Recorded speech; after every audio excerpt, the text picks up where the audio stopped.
Hi there, I'm Nick, and I'm the host of the Holistic Monitor. On our show, we explore a diverse range of subjects, typically involving metaphysical and holistic practices, but I'm always open to let the conversation roll where it will and have a wide range of topics that can be focused on or touched upon for future shows.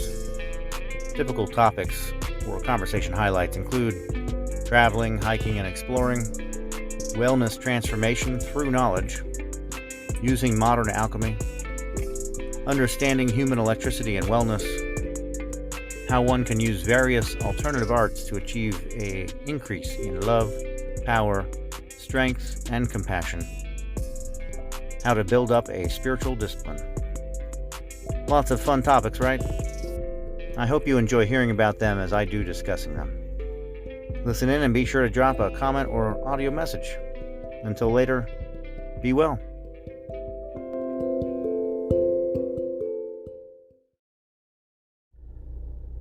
Howdy, folks.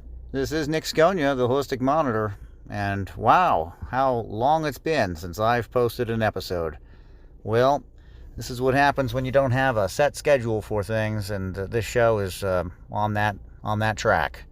I am trying to keep a pretty good itinerary, but there is a lot of work to be done, and the show is not drawing as much from the the net as I would like.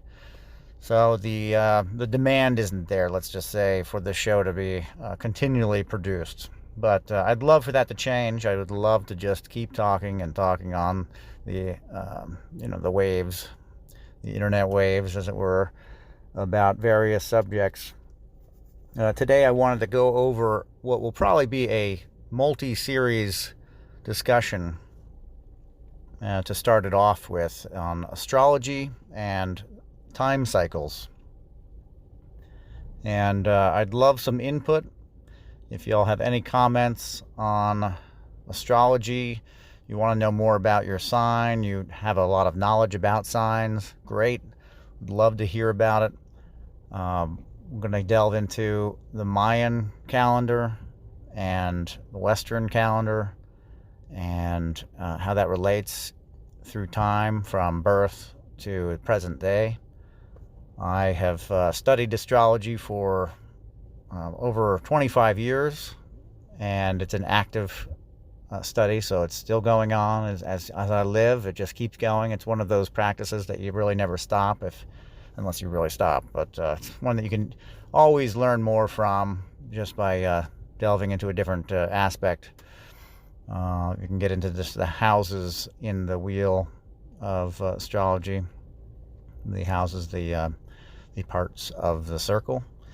You can get into the planets, you can get into the aspects, you can get into transitions, you can get into asteroids and different moons. There's a lot of different fields of study.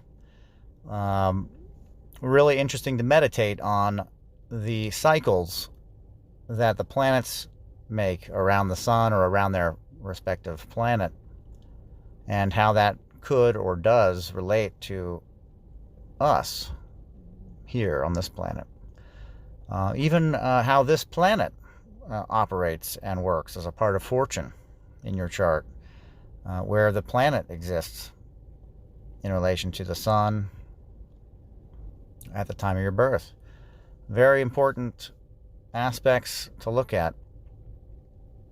So astrology and the cycles of time. And this is, again, probably going to be the first of many different levels of this discussion. But to start it off, I'd just like to get into some thoughts on the Mayan calendar, or the Mayan Tzolk'in calendar, which would be the calendar that relates to the spiritual aspect of Mayan astrology. The Mayans had many different calendars. We know of, or know that there are used 8 calendars. So what are those 8 calendars? One is Venus, a calendar of the moon, a calendar of the earth rotating around the sun. There's a calendar of our slight rotation with the Pleiades star system, way far off. and that is the Tzolk'in calendar, and probably the most popular because it's where you get the astrology signs, the quote-unquote astrology signs, the Mayan day signs for use on a spiritual purpose. They also have a calendar that is used for more physical, everyday use, and that one's gridded towards, I want to say, what's that? Is that the HAAB calendar? That is used more for cycles of time. When's a good time to plant? When's a good time to love? When's a good time to go to war? That, I believe, was all linked into the HAB calendar, the Earth cycle. Now, that one would be a little bit more, I think it's 360 days in the cycle, and that they had 5 days of the void, where they just, abandon ship for the year. Kind of like our New Year, a little different, but big party, basically. Big party, and I believe the Aztecs, once they got a hold of that tradition, it became a fearful, dreadful event, that they thought the end of the world was going to happen at the end of every year, and they broke pottery and all that sort of thing.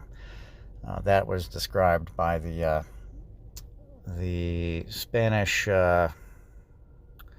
priest that was going around trying to document the traditions of the Mayan, of the Aztecs at the time.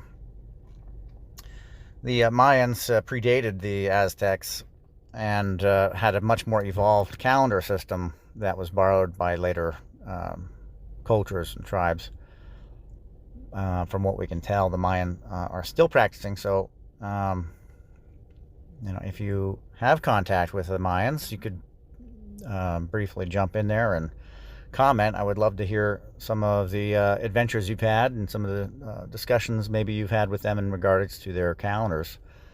I have used the Tzolk'in calendar, and I've done a lot of people's Mayan day suns and Mayan week light pulses, and I drew up a really neat diagram and picture for people as far as their day sign and the 4 corners, the different signs that relate and how they relate.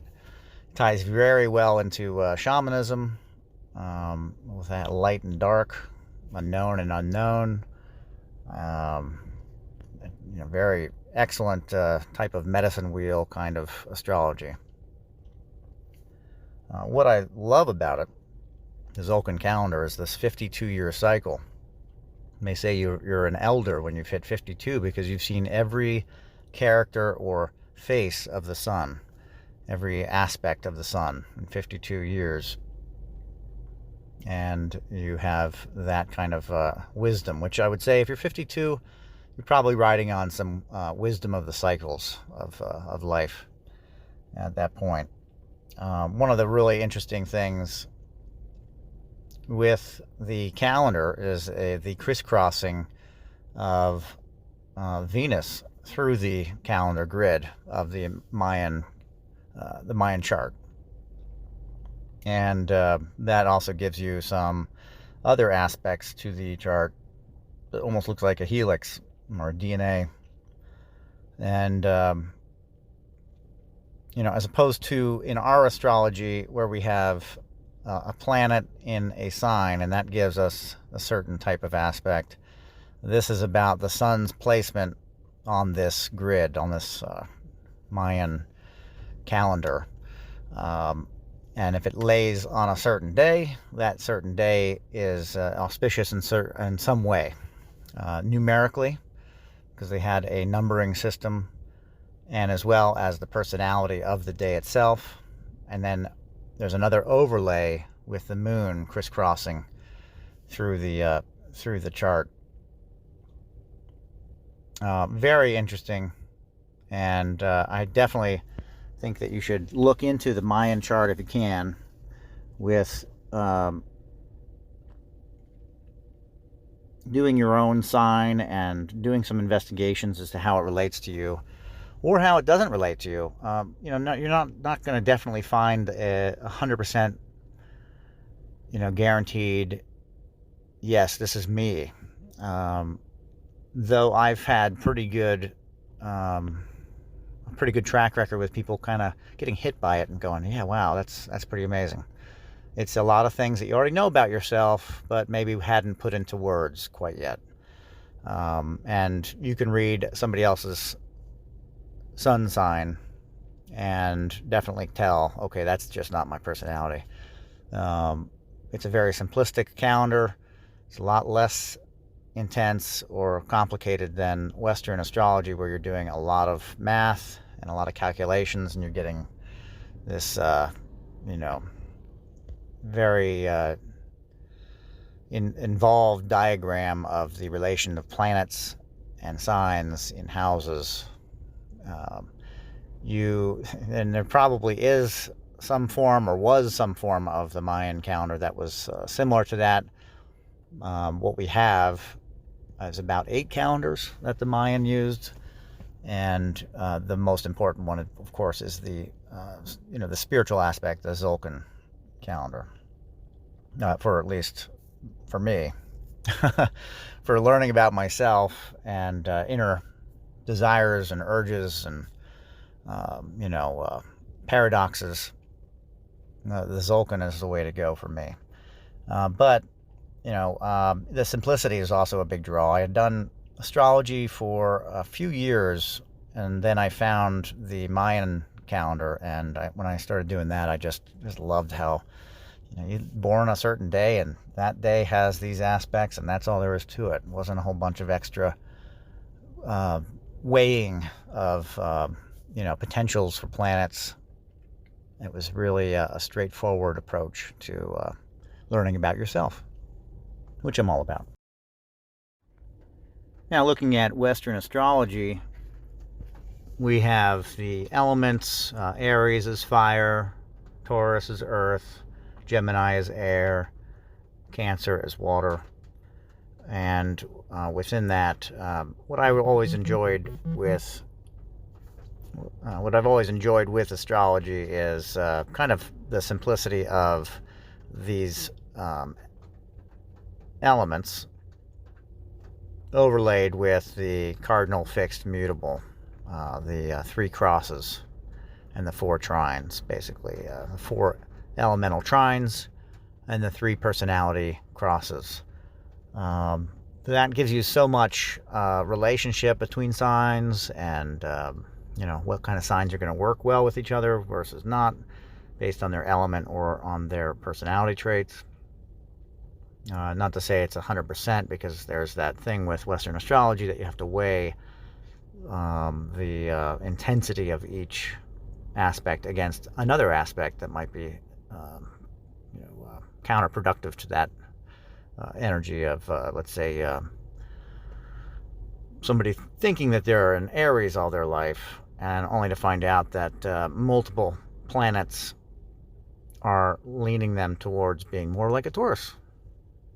And when they read their Aries personality trait, or pick up the newspaper and see what their horoscope is for the day, and it doesn't make any sense, they just say, oh, well, it must be bunk. But in reality, there could be a lot of factors weighing against them being this pure Aries sign. They could easily be any of the other signs at all. One of the things I like to do is take all of those aspects together, add them up, and see which sign fits them best. It's usually not the sun sign. They usually have this counterweight that puts them, instead of being an Aries, as to be a Capricorn or something like that. And there's a lot that goes into each sign's character. That's just looking at the signs by themselves. The sun positioned in this sign. The moon signs, there's a lot that goes into that as well. It's a very deep and very fulfilling practice and study, astrology. It really teaches you a lot about the people around you, your family, yourself. but it can be kind of convoluted because there are so many weights and factors that go into how a person feels about themselves or sees themselves. That being one of the factors, as well as how other people see them. All these things go into astrology. So in pinpointing, you usually use the sun, the moon, and the ascendant as these heavy forces. But if somebody says they are having trouble with their love life, you'll look to see either the correct house or partnership house, the seventh house, or you'll look at the planet Venus. There's a lot of different ways to approach astrology and a person and yourself or somebody else. But again, I've always really liked and enjoyed the really simplistic view of the elements and those personalities, those crosses. The cardinal signs all have a very strong need to see change and or make change, and are also naturally leaders, but typically tend to be reluctant leaders. People see them, and the energy that they put off typically has other people asking them what to do. What do I do, Aries? What do I do, Libra? Which just drives them crazy because they just want somebody else to lead. They don't want to have to deal with it. But in the end, they typically end up leading anyway because it's their natural role. But they happen to be reluctant, typically. A lot of typical going on there, huh? Well, real broad general statements, because again, a sun sign is only going to be so much weight compared to other factors, but you can tell a lot about a person by knowing their sun sign. I've always said to just keep your sun sign close. Let somebody know your ascendant sign, because they probably already think you're that anyway. That's your aura sign, what the energy you put off. They see you, they're like, oh, you must be a Leo. And you're like, no, I'm not a Leo. That guess that comes out a little too early. But what's really neat, though, is to take those personality traits, the cardinal, the fixed personality, and the mutable, and look at your family or your friends and see if they're playing the role. See if they're playing a role in life that fits that. For cardinal signs, I like to say, in a role of life, as a director, somebody that kind of gets people together and makes things happen, hence that leadership quality. For fixed signs, I like to see them as actors. They're being directed, but they're typically on stage and got the sun or the light on them, and they're glowing and performing in some form. And then your mutable signs often can be coordinators and act similar to a director, but are actually best at the background, the noise, the sounds, the lighting, are the curtains just right. The mutable signs kind of make it all go together very well, but stray away typically from acting or from being a leader. It's not their natural role. Their best role is as a supporting, stagehand sort. And then you put that up to the signs and their elements. With your fire is your inspiration, your earth is your grounding, the air is your communication, your water is your feeling and your emotion. And you add all those together into a big soup, and you've got this great, this great concoction of signs that when you meet somebody, they say they're a Scorpio. You know that they are water, which naturally wants to move, but is fixed, like the earth. So you almost blend those two together to create this personality of this person that's in front of you, and say, oh, okay, I understand a little bit more about you based on the fact that you have strong emotions that tend to be held back or grounded. But when you let them out, it can be fairly intense. Or an Aquarius, which everybody thinks is a water sign, aqua, but is one of the more interesting signs. I give it a symbol of the clouds. This strange phenomenon, if you look up in the sky, you might see a cloud up there. It's a very strange thing that water has been suspended in the air. It's very interesting. And Aquariuses are very interesting people, in that they are almost this odd concoction of emotion, but somewhere else. But they're an air sign, so it's a mental aspect, but fixed air sign. So air, which naturally wants to be free and flowing, is fixed. And the only thing we have with that is clouds. We see clouds that are fixed in the sky. I find that to be their best like totem or a symbological representation. And as such, they tend to have their mind in ideas and disconnection. And this is a natural thing. This isn't anything odd or unusual. This is just an Aquarius attribute. It's a power of this sign to be detached and to be aware of things from a higher perspective, much like an eagle looking down can still see the mouse in the grass, but has a very different perspective on life. The house that naturally rules Aquarius is the house of dreams, and that gives you another kind of subtle clue as to the potential behind the Aquarius sign. But it's an air sign that's fixed. It's something that wants to be like the air, but is contained. The fixed signs all kind of take on some of the attributes of Taurus, the first fixed sign, and the most like Earth. Something that we stand on and is strong and sturdy. It's not moving. Aries, the first fire sign, is a cardinal sign, and it's a consumer. So the fire consumes the log, and it's just burned away. This flame that flickers on top exhausts its own source of power. And if you look at other cardinal signs, they're going to take on some of those aspects of spent energy, but having a lot of it and always needing to do that movement, that go.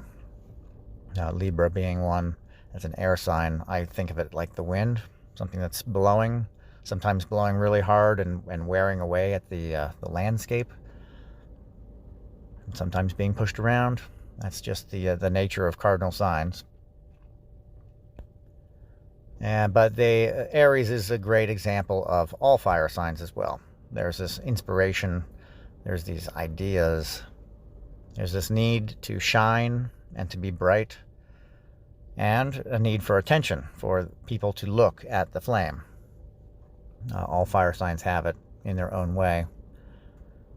And then Gemini is your first air sign, and it's the greatest example of air. It's a mutable. It's just free-flowing. It wants to not be contained and to not be corralled or put into a, forced into anything, basically.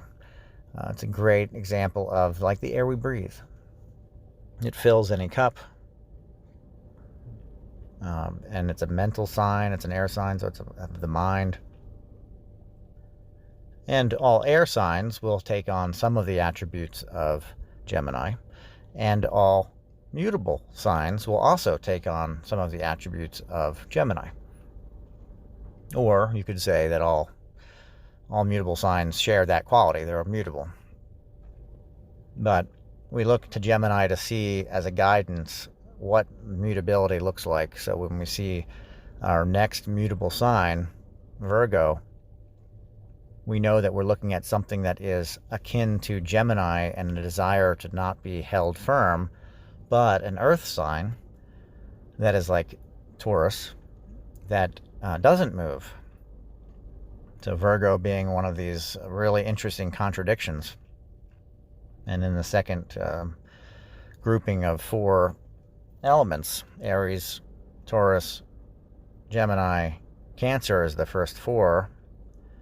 The second group become a stronger contradiction, a stronger mix-up between those elements and those personalities, with Leo being fixed, fire fixed. Now we look up to the sky. The ruling planet of Leo is the sun, and here we have fixed fire. We have the Leo is the sun. You could also look at it from a very natural perspective and say that is a strange thing, that there's a flame up there that's just not moving. We're rotating around it. And then you have your Virgo, which is mutable earth. So it's like a fixed air, which also is not, not compatible. But we look at that as, for me at least, symbologically, I like to think of it as dunes, as the wind is blowing the land and it's moving freely. But it is there. So if you go to bed in the dunes and you wake up, the dunes may have moved around. They may have shifted, but they're still there. There's just, the hills may be a little different. And then you have your Libra, which is much like the wind. It's a blowing force of the air. So it's not nearly as dramatic of a contradiction. But then you have your fixed water, which makes you think, this is a Scorpio, makes you think of swamp or deep, deep ocean, areas where water doesn't move. So each of these groupings have their own kind of personalities, but are somewhat based on the first 4 examples. In Cancer, I didn't go over that one, but that being a water sign that is cardinal, like Aries, like Libra, like Capricorn, cardinal sign of water. Symbologically, I look at that like waves at the seashore, wears away the land but also builds it back up. So there's sandbars that move and ever change. There's a tide that comes in and out. There's a rhythm and a flow. It's the first water sign.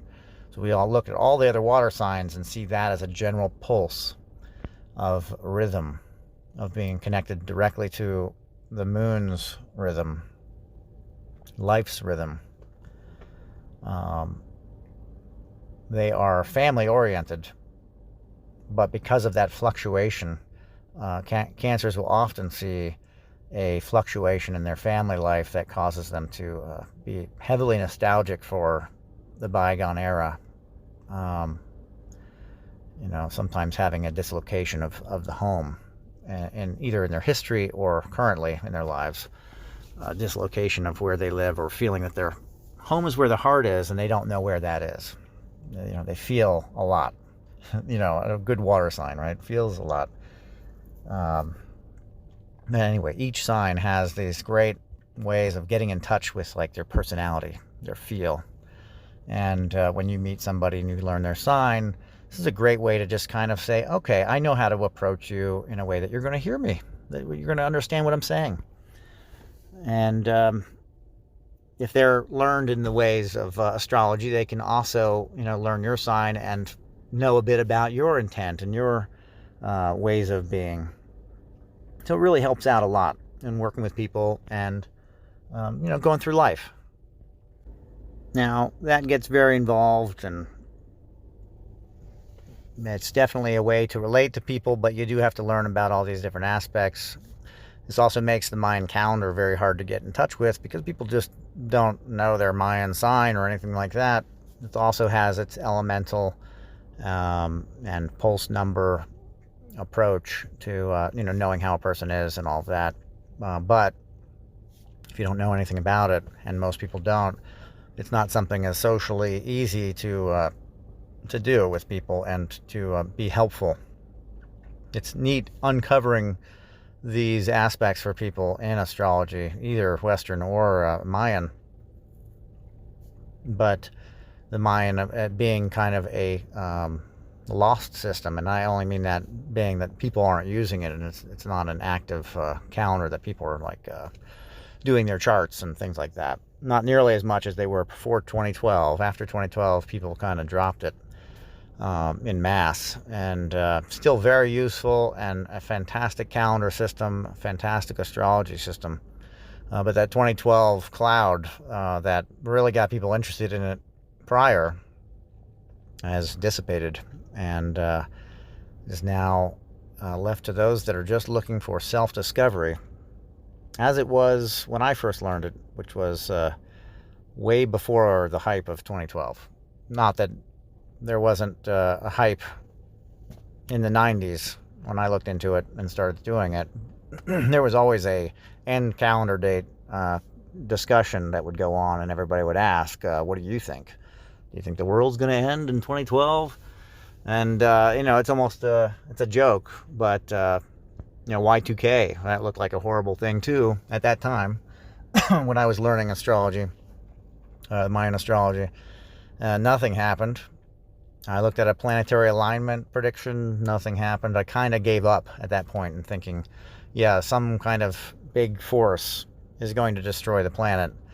I look more to human intervention now, nuclear energy and nuclear radiation as a probable cause of extinction, not so much something grand outside force, but meteors and comets,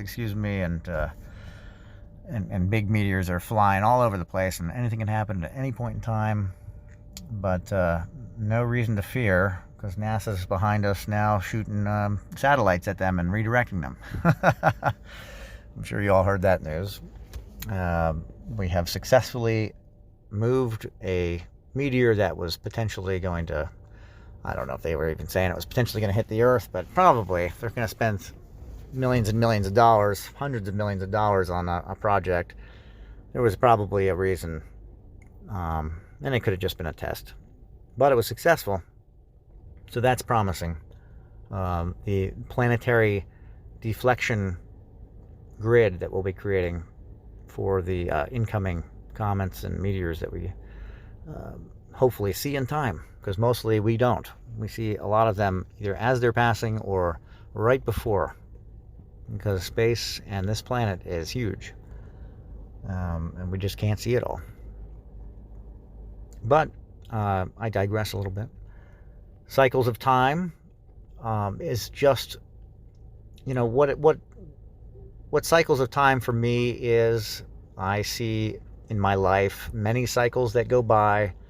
I've initially I was uncontrolled. I just realized them after they happened. I've jumped on the bandwagon with cycles now, and I am a little bit more on grasp with them. I see them as they're playing out. Not nearly as much fun. It's not always definite, but when the cycles conclude and create a new, I'm close to being able to predict it personally, but there are grand cycles and there are small cycles, a 4-month cycle, a 2-year cycle. I want to say that the cycles for me involve a astrological attribute of the moon's nodes, which is the north and south node. That is another math thing that you can actually look up on like Cafe Astrology or something like that. Get your north and south nodes. Somebody told me that it was the root and the crown of your kundalini going through your chart, which is a pretty neat way to look at it. It's also your future and your past life.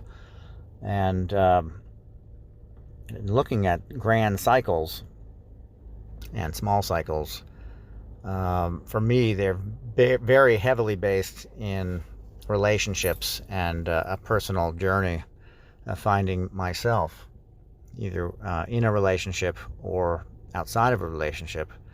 That seems to be the main focus of my cycles. And my north and south node is an Aries Libra aspect, which is all about that. Just happens to be something that's there. Now, if you look up your north and south node and want to make a comment on wherever you're hearing this, you can do it on our YouTube channel, or you can comment on Anchor or Spotify, your astrology chart, or your north and south node, whatever you'd like in the sign. I'd love to discuss it. I'd love to go into it with anyone listening. It's a fairly deep dive into astrology, but most of us are going to be falling in line with sun signs and planets and planet signs and sun signs. Very basic stuff. Once you get into nodes and asteroids and all that, you're getting a little deeper into astrology. But I would love to hear if you also experience cycles of time involving the signs of your north and south node. Is this something that you have figured out? Have you found that there is an influence in your life, a cycle, much like the rhythm of Cancer, the high and low tide? Have you noticed something with the north and south node signs, those aspects of those signs, in a cyclical way in your life? I had relationships that went 4.5 months, multiple times, multiple years, that evolved into 4-year spans. So just something that would evolve and move and change, but something that was fairly predictable. Did you have something likewise? I'd love to hear. Please feel free to comment and give me some feedback. This would be episode 1 of Astrology and Cycles of Time with the Holistic Monitor. And I look forward to our next show.